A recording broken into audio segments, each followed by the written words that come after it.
예, 오늘 말씀은 요한복음 6장 41절부터 59절까지입니다. 요한복음 6장 41절부터 59절까지 생명의 떡이신 예수 그리스도 두 번째라고 이렇게 정했습니다. 생명의 떡이신 예수 그리스도입니다. 생명의 떡이라는 그 말씀을 쭉 이어가고 있는 그런 상황인데, 예수님께서 자신의 살과 피를 먹는 자만이 영생을 얻는다라고 하시면서 생명의 떡, 그러니까 먹은 음식을 비유를 하는 거죠. 음식에 비유를 해서 그 하늘나라의 복음을 전하고 생명을 전하고, 어떻게 생명이 하늘에 영생이 이어지는지, 영생이 얻어지고 영생의 삶을 사는지를 이렇게 설명하고 있는데, 듣는 유대인들은 계속 육신의 떡만 생각하고 있다는 거예요. 육신적인 삶만 생각하고 있다는 거죠. 물론 부활체를 입으면 그 육신도 영원한 삶을 살아요. 근데 그 삶이 예수 그리스도로 인해서 살 수 있다는 거죠. 예수님 외에는 방법이 없다는 겁니다. 그래서 먹는다는 얘기를 자꾸 하시는데, 하나님의 일은 하나님께서 보내신 인자를 믿는 것이 하나님의 일이다, 이렇게 말씀하신 것처럼 그 믿는 것이 먹는 것하고 동격이라는 거죠. 동일하다는 거죠. 요 자꾸 먹는다 그러는데, 먹는 것은 하나 된다는 얘기를 하고 있는 거예요.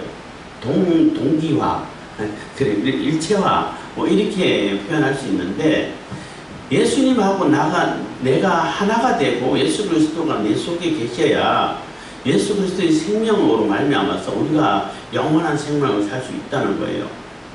그러니까 음식이 하늘에서 내게 만나도 육신을 이렇게 살 수 있게끔 하기 위한, 육신의 생명을 위해 가지고 내려온, 하늘에서 내려온 떡이잖아요.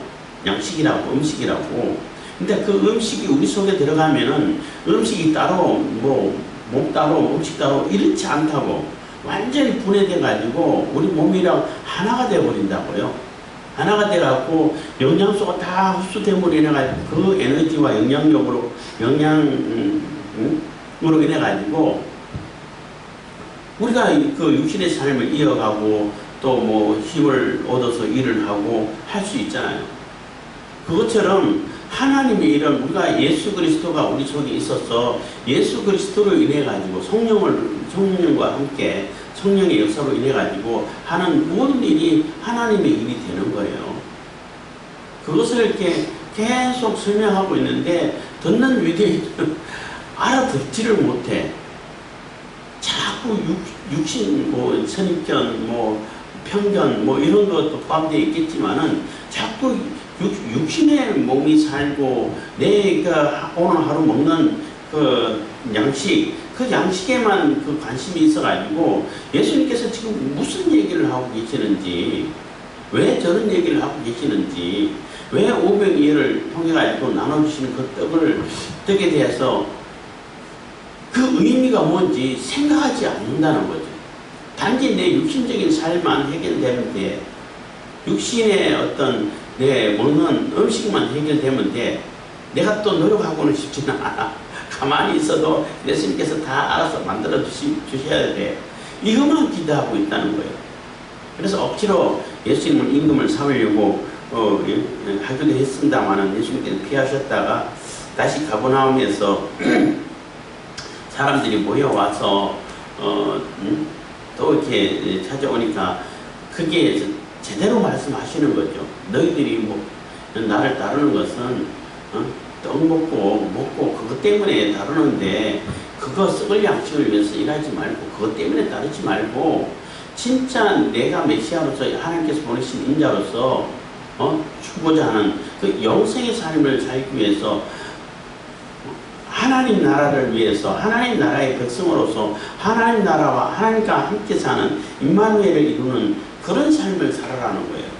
그런 삶을 살기 위해서는 우리가 영생을 가져야 되는데, 영원한 생명을 가져야 되는데, 그 영원한 생명은 예수 그리스도와 함께 함으로 인해 가지고 영원한 생명을 얻을 수 있게 되는 것이고, 그 예수 그리스도는, 그 메시아는 우리에게 영생을 주시기 위해 가지고 스스로 살을 찢고 피를 흘리신다는 거예요.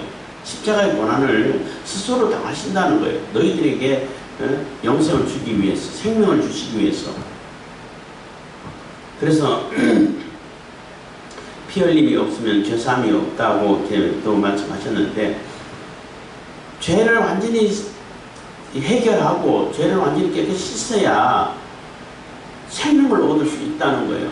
그 죄를 씻는 그 역할을, 그 과정을 예수님께서 다 담당해 주시겠다는 거예요. 그래서 너희들은 나와 함께하고 나와 하나가 되라는 거죠. 그러면 영생을 얻을 수 있고 영원한 생명을 살 수 있다는 것입니다. 그게 예수 그리스도를 영접하는 것이고 믿는 것이고, 또 여기서 표현하는 것은 먹는 것이 되는 거예요. 요한복음 6장 41절입니다. 자기가 하늘로서 내려온 떡이라 하심으로 유대인들이 예수께 대하여 수군거려 가로되 이는 요셉의 아들 예수가 아니냐. 그 부모를 우리가 아는데 제가 지금 어찌하여 하늘에서 내려왔다 하느냐. 그래서 하늘로서 내려오는 산떡이다. 그러니까 유대인들은 당신이 메시아이면은 모세가 행했던 것처럼 만나를 지금도 내려가지고 우리가 매일매일 그냥 걷어가지고 먹기만 하면 되도록 그렇게 좀 해주세요. 그것 좀 보여주세요. 500이에는 한 번으로 끝나버렸잖아. 그렇잖아요. 그거 한 번만 먹고 또 지나면 또 배고픈데 계속 배가 고플 때마다 먹을 수 있도록 만나를 내려서 이렇게 표적을 보여주세요. 이렇게 또 요구를 하고 있는데, 내가 곧 하늘에서 내려온 떡이다, 살아있는 떡이다, 나를 먹어라, 이렇게 내가 이게 생명을 주고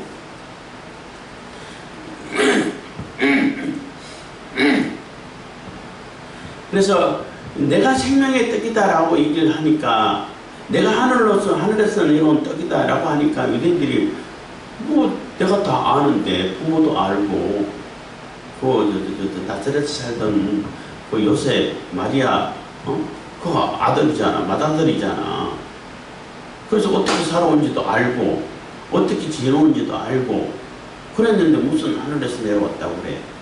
이렇게 자기가 가지고 있는 그 조그만 지식, 욥기에도 마찬가지였습니다만 조그만 지식 가지고 모든 것을 다 해석하려고 그런다니까. 그게 가장 큰 오류 중에 하나가 되는 거예요. 우리 인간 세계에 있어서는. 분명히 그 요셉의 아들이고 마리아고, 그 요셉의 아들이고 마리아가 그 태어나는 과정이 어땠고, 그 어떤 상황을 통해 가지고, 과정을 통해 가지고 자라왔고, 그렇게 대해서 전혀 모르잖아요. 설령 그게 요셉의 아들이고 마리아의 아들이고 해서 다 알고 같이 지내하고 같이 자라왔다 하더라도 지금 행하는 일들을 한번 보라는 거죠. 예수님께서 지금 찾아오지는 않았습니다만은 나를 못 믿거든 내가 하는 일을 보고라도 좀 믿으라는 얘기를 하는 거죠. 그래서 예수님께서 하시는 이런 일들을 아무나 할 수 있냐는 겁니다. 메시아가 아니면 할 수가 없다는 거예요. 그래서 매일매일 만나를 내려서 너희들이 육신의 삶을 계속 이어갈 수 있도록 그런 아주 조그만 티끌만한 육신의 욕심을 위한 그런 목적으로 예수께서 오신 것이 아니라 영원한 삶, 영원한 임마누엘을 이루시기 위해서 오셨는데, 그것을 천국의 복음을 가르치시고 있는데 그게 내 관심이 없어. 지금 당장 내 육신으로 내 이익이, 내게 이익이 있냐 없냐, 눈앞에 있는 떨어지는 그 육신의 그 음식 먹는 거 조금 이득, 이익, 요런 것만 생각하고 있다는 거예요. 그러니까 예수님이 하신 말씀을 이해할 수가 없다는 거죠. 43절입니다. 예수께서 대답하여 가라사대 너희는 서로 수군거리지 말라. 왜 또 그렇게 수근수근 하냐?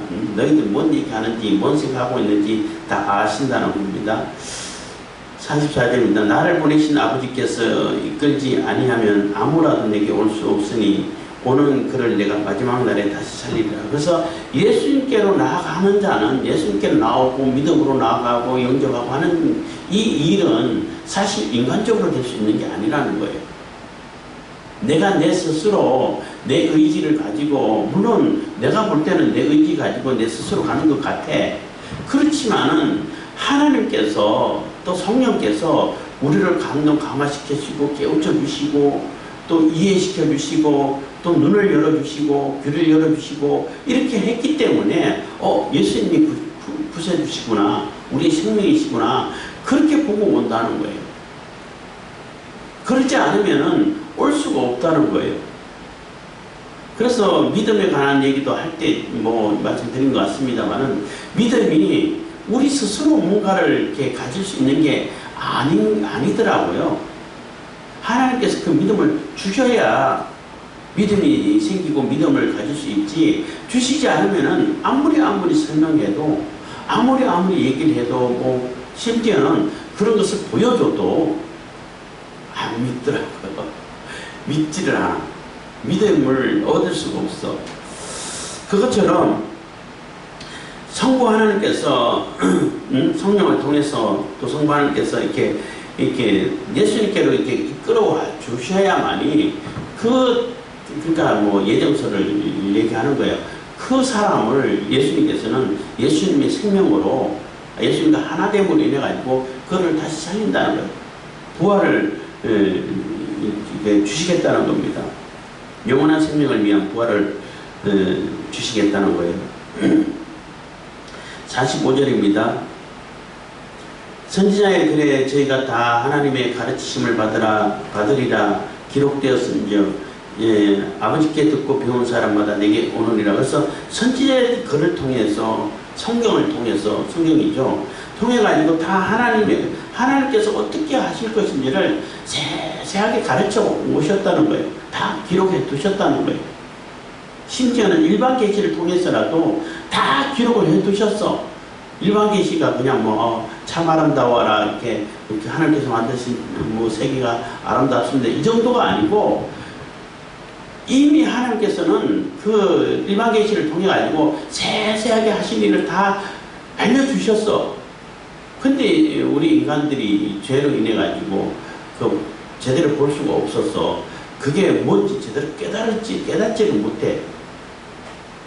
응? 그렇게 열심히 연구하고 천문학을 연구한 그 사람도 성경하고 똑같은 얘기를 하면서도 그게 예수님을 가리키고 있고 예수님을 향해 가고 있다는 것을 깨닫지를 못해.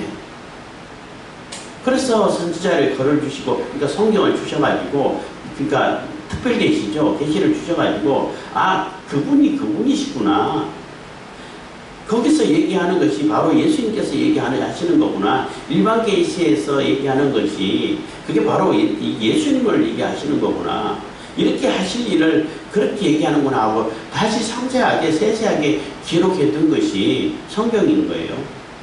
그래서 그 선지자의 글을 통해 가지고 하나님께서 하시고자 하는 일을 다 말씀해 주셨다는 거예요. 그래서 가르침을 선지자의 글에 저희가 다 하나님의 가르침을 받으리라 기록되었은즉 해서, 하나님의 가르침을 받고 하나님의 뜻을 깨달아 알고 하나님이 무엇을 하실지를 다 알게 될 거다, 또 가르침을 받을 것이다, 이렇게 기록되었기 때문에 아버지께 듣고 배운 사람마다 내게 오니라. 그래서 그 말씀을 듣고 깨닫는 사람, 성경을 제대로 읽은 사람, 율법의 의미를 제대로 깨달은 사람은 예수님을 알아본다니까요. 예수님을 알아보고 예수님께 나오게 돼 있어요. 근데 이 당시 유대인들도 마찬가지지만 율법에는 관심 없잖아. 장로의 유전에는 요만 1.1획이라 한 글자도 틀리지 않고, 또 심지어는 그런 수까지 세어가면서 지키려고 하지만은 그게 이제 사람들에게 나타내 보여지는 거니까. 그래서 그것을 다 지키려고 하지만은 진짜 율법에 대해서는 관심이 없어요. 안 지켜.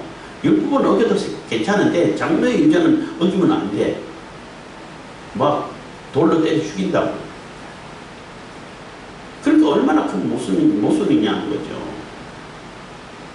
예수님 보고 자꾸 율법을 어겼다 바울도 마찬가지입니다. 율법 어겼다 하는데 율법 어긴 적 한 번도 없어요. 장래 유전을 별로 크게 덜 중요하게 생각한 거지. 장래 유전은 율법이 아닙니다.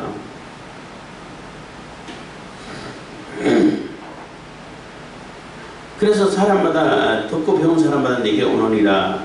이는 아버지를 본 자가 있는 것이 아니라 오직 하나님에게서 온 자만 아버지를 보았느니라. 그래서 아버지께 듣고 배운 사람마다 내게 오느니라 하는 것은 성경을 통해서 배운다는 얘기인데, 또 이렇게 얘기하면 또 유대인들이 또 오해를 하고, 그러면 네가 하나님 본 사람이 많이 있다는 얘기냐? 하나님을 보면 다 듣는다 그랬는데 어떻게 볼 수 있냐? 또 이렇게 오해한다는 거죠. 잘 못 알아듣는 원사가 있는 것 같다고 또 어떤 분이 말씀을 이렇게 종종 우스갯소리로 얘기하는 걸 들었는데, 못 알아들으니까 다시 이제 그 오해하지 않게끔 하기 위해 가지고 설명해 주는 거예요. 46절은. 그래서 아버지를 보니까 성부 하나님을 본 사람은, 육신을 가진 사람은 없어요. 사람 중에 성부 하나님을 본 사람은 없어요. 보면 다 죽는데 어떻게 볼 수 있어요. 모세도 하나님의 뒷부분 등 쪽에서 하는 영광만 봤잖아요. 영광을 직접 보면은 죽으니까, 그래서 이 가렸다가 뒷부분만 살짝 보게끔 했는데, 그래서 아무도 본 자가 없다는 거죠. 그래서 오직 하나님에게서 온 자만 아버지를 보았느니라. 그래서 성자 하나님, 예수 그리스도만 하나님께로부터 왔으니까 그분만 성부 하나님을 정확하게 알고 보고 또 같이 함께 하셨다는 것입니다. 그 아버지를 보았다는 거죠. 그래서 우리는 성부 하나님도 예수 그리스도를 통해 가지고, 우리는 예수님께서도 하나님 우편에 앉아 계시니까 사실 우리는 예수님, 육신으로 오신 예수님도 못 만나봤잖아요, 아직. 그럼 어떻게 알아요? 우리는 성령을 통해서 알아볼 수 있는 거예요. 예수님의 제자들은 그 두 가지를 다 경험한 거예요. 예수님 제자, 예수님께서 이 땅에 오셔가지고 육신으로 계실 때는 예수님을 통해 가지고 성부 하나님도 보고 알고 또 성령도 깨달아 알 수 있는 그러한 게 그 구조인데, 그 인식 구조라고 해야 되나요? 구조인데, 우리는 예수님께서는 성천하셔가지고 가셨고 성령이 함께 하시기 때문에 성령을 통해 가지고 성부 하나님, 성자 하나님을 아는 거예요. 그런 인식 구조가 바뀐 거죠. 그리고 제자들은 예수님을 통해 가지고 성부 하나님도 알고 성령 하나님에 대해서도 공부를 했지만 제대로 깨달을 수 없었어. 뭔가를 잘 몰라서 그때까지는. 그래서 오순절날 성령 강림 사건으로 인해 가지고 성령께서 함께 하심으로 인해 가지고 이제 더 밝히 그분이 그분이시구나 이렇게 우리가 알듯이 이렇게 우리보다 훨씬 더 생생하게 아시겠죠. 경험해 봤으니까 알게 되는 그런 인식 구조를 두 가지 다 경험한 것이 예수님의 이 제자들인데, 우리는 뭐 그런 경험을 할 수가 없죠. 이미 벌써 시간이 오래 지났고. 그리고 우리는 성령을 통해 가지고 성부 하나님, 성자 하나님을 우리가 깨달아 알고 밝히 알 수 있는 거예요. 그것도 하나님의 하시는 일이고 역사죠. 그래서 우리는 어쨌든 간에 성자 하나님 예수 그리스도를 통해 가지고 성부 하나님을 알게 되고 또 성령을 알게 됐지만, 우리 성령께서 가르쳐 주셨고 열어 보여주셨기 때문에 성령을 통해 가지고 성부 하나님을 알고 예수님을 영접하고 다시 오실 예수님을 믿고 그 예수님과 함께 영원히 거할 수 있는 그러한 소망을 가지고 우리가 그 천국의 삶을 지금 살아가고 있는 거예요.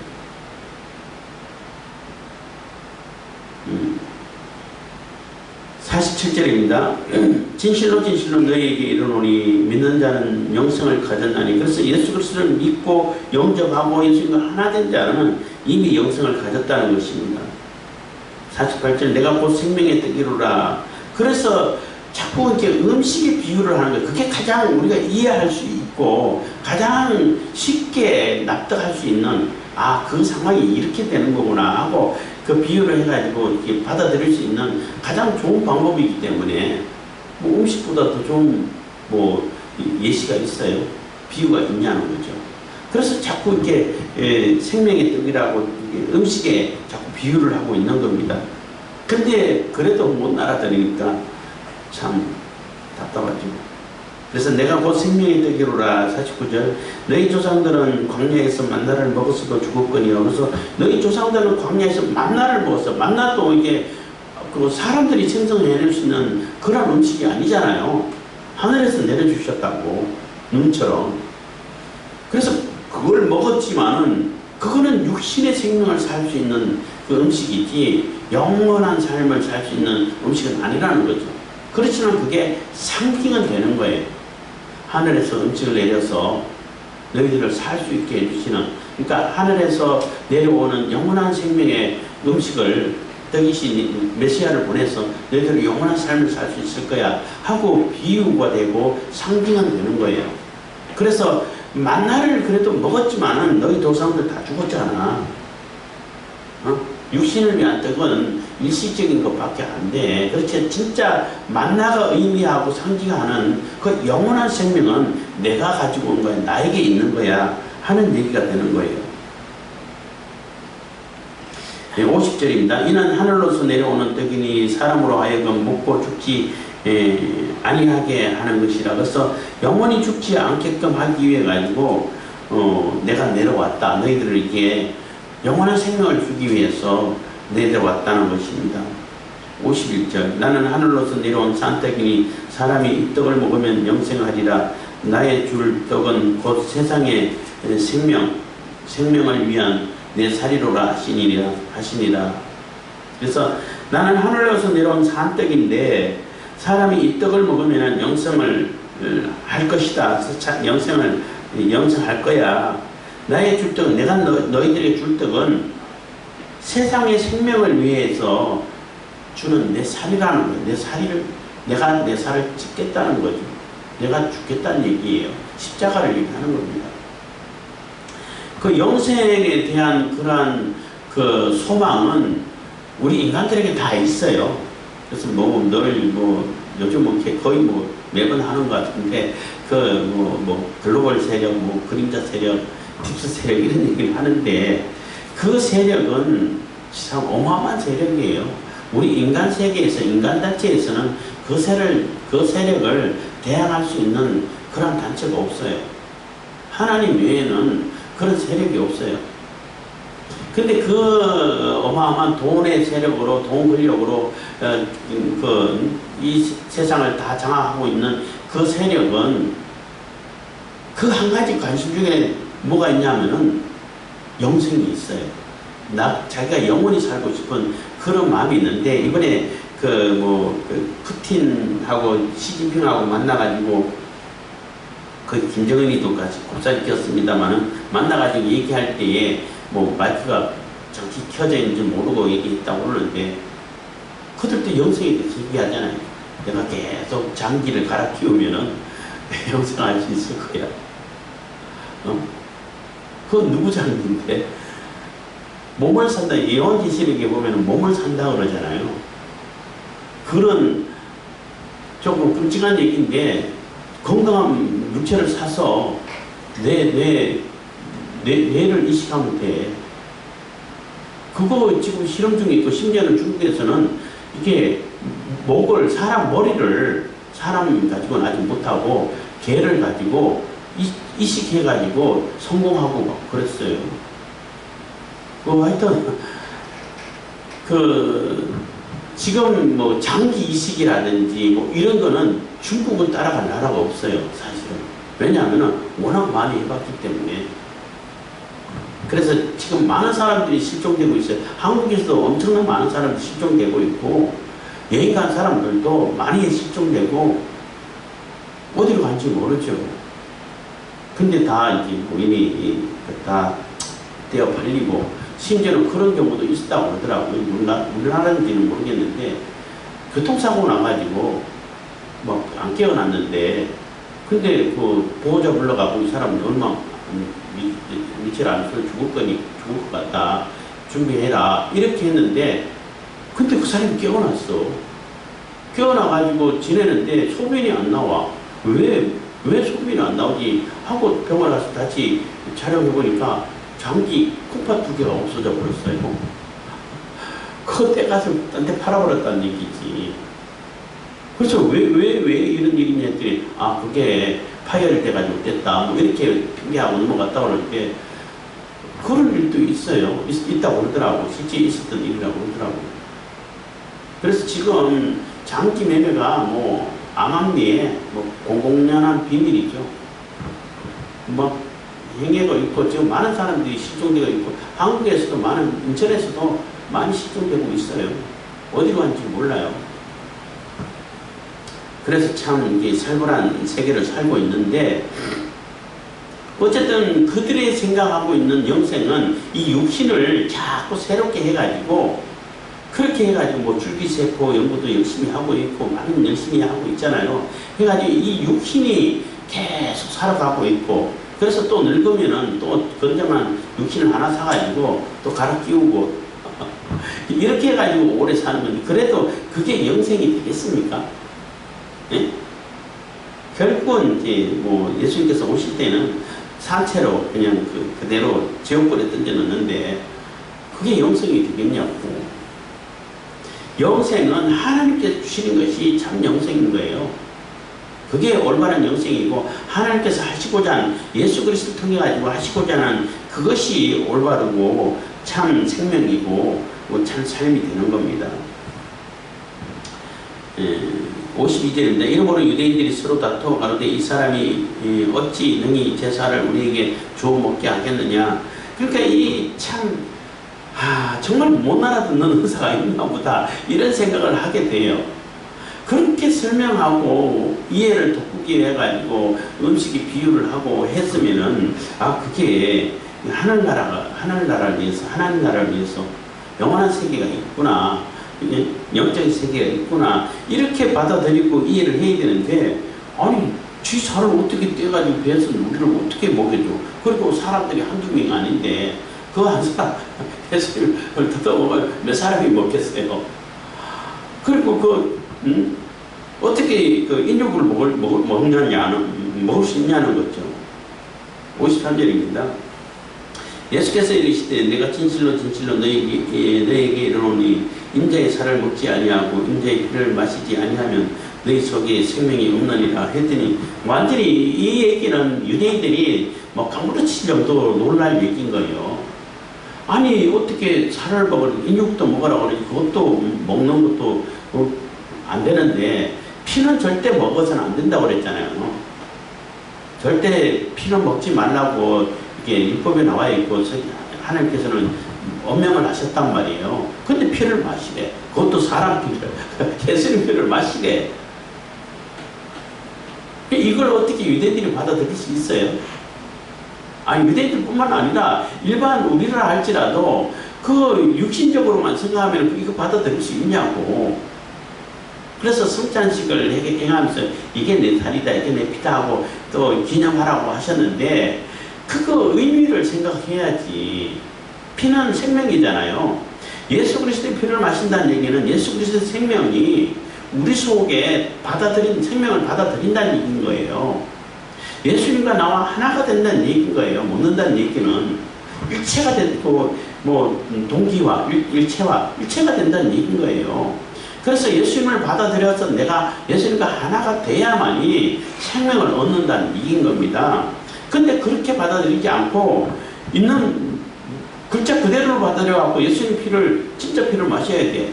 진짜 살을 이렇게 뜯어 먹어야 돼. 그런 괴상한 게 어디 있어요? 그러니까 받아들일 수 없다고 하는 거죠. 그러니까 생각이 그 1차원적인 그런 수준에 머물러 있어서 1차원적인 수준으로만 이해를 하게 되면은 받아들일 수가 없는 거예요. 괴상한 얘기죠. 괴짜죠. 미친 얘기죠. 근데 이게 1차원적인 얘기인가요, 이게? 54절입니다. 내 살을 먹고 내 피를 마시는 자는 영생을 가졌고 마지막 날에 내가 그를 다시 살리리니 내 살은 참된 양식이요 내 피는 참된 음료로다. 내 살을 먹고 내 피를 마시는 자는 내 안에 거하고 나도 그 안에 거하나니 살아계신 아버지께서 나를 보내시며 내가 아버지로 인하여 사는 것 같이 나를 먹는 그 사람도 나로 인하여 살리라. 그래서 이제 여기는 성찬식을 얘기하는 거죠. 성찬식을 이렇게 우리가 이렇게 떠올릴 수 있고, 성찬식을 통해 가지고 우리 기념하고, 그 의미를, 상징을 이렇게 생각할 수 있는데, 어쨌든 예수님께서 흘려주신 피, 살을 찢어주셨기 때문에 채찍으로 찢기시고, 십자가에 달려서 찢기시고, 창에 찔려 찢기시고, 찢기셨고, 찢김으로 인해 벌어진 그 피값이 우리의 죄를 속하는 죄값이 된 것이고, 죄를 깨끗이 씻는 죄값이 된 것이고, 그 예수님께서 흘리신 그 생명의 피가 우리가 영접하고 받아들임으로 인해서, 믿음으로 인해 가지고 우리 속에서 그 생명이 역사하셔 가지고 영원한 삶을 살 수 있는, 우리가 예수님과 나와 하나가 돼서 영생을 이루는 그러한 역사가 됐다는 거예요. 그래서 이게 성찬식을 할 때에 이거는 내 살이다, 내 피다, 이런 얘기를 많이 하는 거예요. 그리고 그것을 우리가 계속 잊어버리지 않게끔, 그것을 그 의미를 계속 반복해서 학습할 수 있도록 그렇게 성찬식을 우리에게 베풀어 주신 거예요.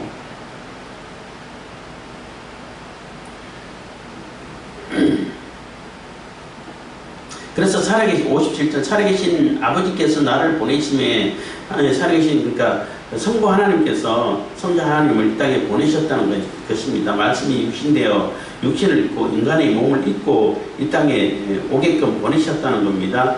내가 아버지로 인하여 사는 것 같이 나를 먹는 그 사람도 나로 인하여 살리라. 그래서 성자 하나님은 성부 하나님하고 하나잖아요. 둘이 아니에요.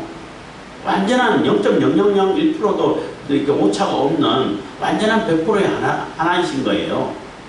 뭐 여러 번 얘기했습니다만은 그러니까 독립적인 인격은 다 있어요. 성부 하나님, 성자 하나님, 성령 하나님, 독립 인격이 다 있어요. 그래서 그 독립된 인격을 보면 세 분이셔.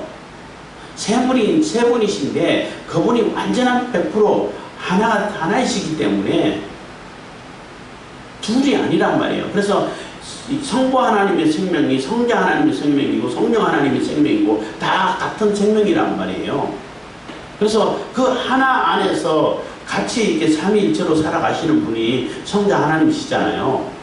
그것처럼 예수 그리스도를 먹는다는 얘기는 하나가 된다는 얘기라고 했잖아요. 하나가 되고 예수님을 영접하고 예수님이 우리 속에 계시고 우리와 함께 하시면은 예수님 때문에, 예수님으로 인해 가지고 우리가 영원한 삶을 살 수 있다는 거예요. 우리도 영생을 할 수 있다는 거예요.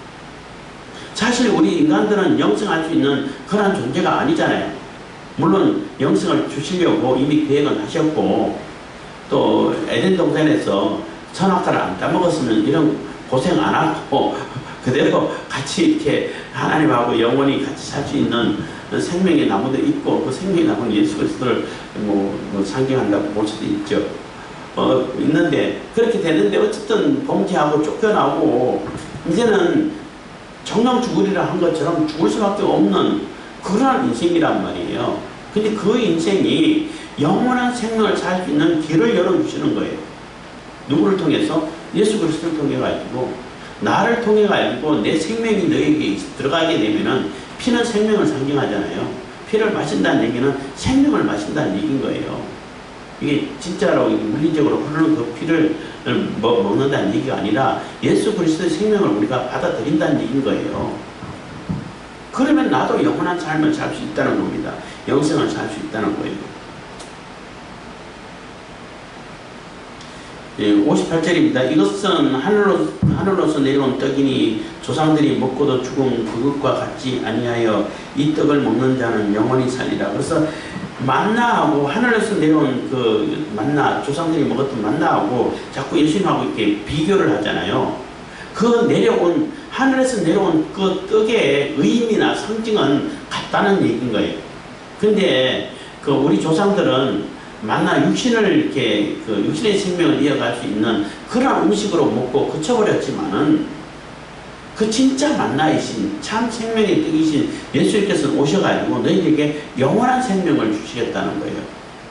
영원히 살 수 있는 그러한 생명의 떡으로 너희들에게 왔다는 겁니다.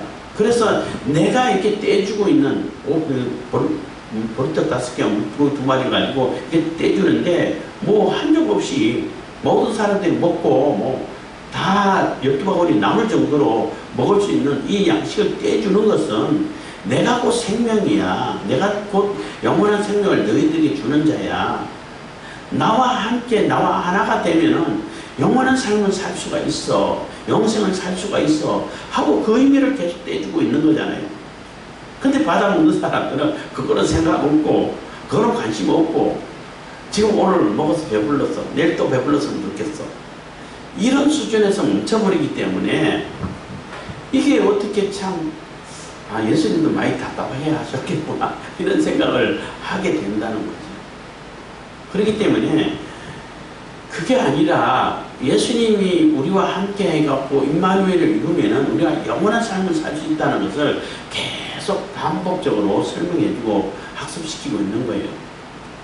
사실 어쩌면 우리가 더 그때 못 알아듣는 그 유대인들보다도 훨씬 덕된 사람이라고 볼 수 있어요. 왜냐하면 성경을 통해가지고 세세하게 알려주고 성령께서 깨우쳐주게 하시고 해가지고 잘 알아들을 수 있는 지혜를 주셔서 그 복음을 받아들여서 복음으로 인해가지고 우리가 영생의 삶을 살고 그 믿음을 가져갈 수 있기 때문에 우리가 훨씬 복된 사람이라고 볼 수 있는 거죠. 뭐 똑같은 굳이 따진다면 그렇다는 얘기 있지만은 그때 그 당시도 깨달은 사람은 복된 사람이죠. 우리보다 훨씬 더 생생한 경험을 한 사람이라고 볼 수 있는 거죠. 기도하겠습니다. 참고 59장 안했네. 59장 이 말씀은 예수께서 가버나움 회당에서 가르치실 때에 하셨느니라 해서 이 말이 이 얘기는 그냥 요한이 상상해가지고 그냥 막 그 의미를 해가지고 막 쓴 것이 아니라 실질적으로 가르쳤고 실질적으로 들은 사람이 있고 실질적으로 가르친 그 장소가 있었다는 것을 역사적인 사실이라는 것을 분명하게 이렇게 설명해 주기 위해서 이렇게 다시 한번 이렇게 기록해 주고 있는 것입니다. 기도하겠습니다. 사랑해 주신 감사합니다. 이 시간에도 은혜와 복을 주신 감사드립니다.